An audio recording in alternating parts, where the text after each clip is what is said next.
Hey, salut! Voici le dernier épisode de notre reportage. Vous avez pu suivre avec nous le déroulement de cette longue période difficile. Eh bien, je pense qu'aujourd'hui, on avait bien mérité de s'accorder un peu de bon temps. Nous partirons en tête-à-tête cette année. L'occasion de se retrouver et d'oublier tout ça. Le temps s'est arrêté durant 5 jours où nous avons quitté notre coin de paradis à la campagne pour rejoindre ce coin merveilleux et majestueux que l'on appelle la plage. Ces grandes étendues de sable et la mer à perte de vue, le soleil, les oiseaux, le vent, c'était l'endroit idéal pour faire le vide et se retrouver.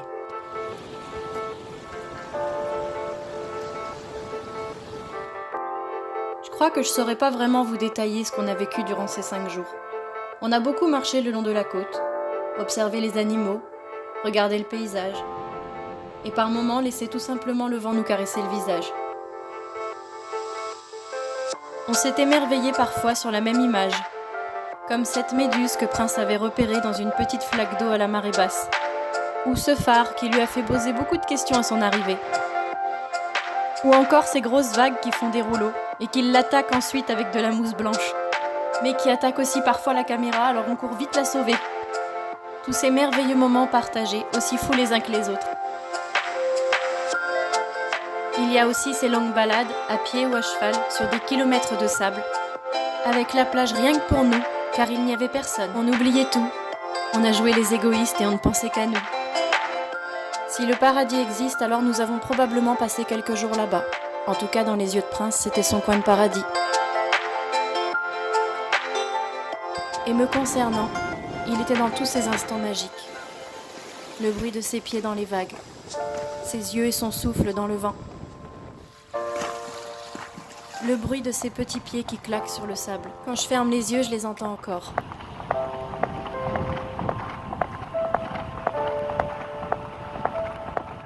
Galoper les yeux fermés et faire confiance à 100% à son cheval.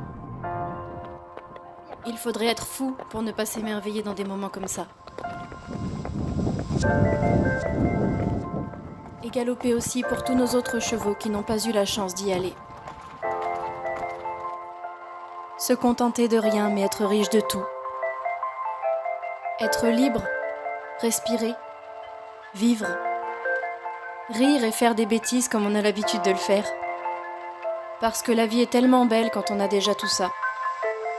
Un rayon de soleil, une bouffée d'oxygène, et cette confiance qu'il m'accorde chaque jour, c'est déjà tellement merveilleux. Ce n'est pas facile de supporter les humains. Ils ne comprennent pas toujours tout. Ils essayent de bien faire, mais ils ne font pas toujours bien. Je garde des souvenirs indescriptibles de ce séjour en tête-à-tête. Le temps s'est arrêté, et il n'y avait que nous, lui, moi, et ce lien indescriptible qui nous unit. Alors ça y est, c'est maintenant.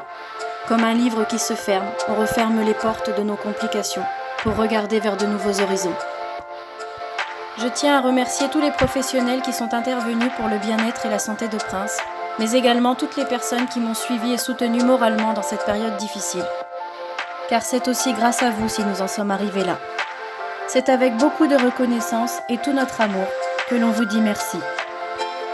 Et c'est ici que se termine notre dernier épisode. À bientôt!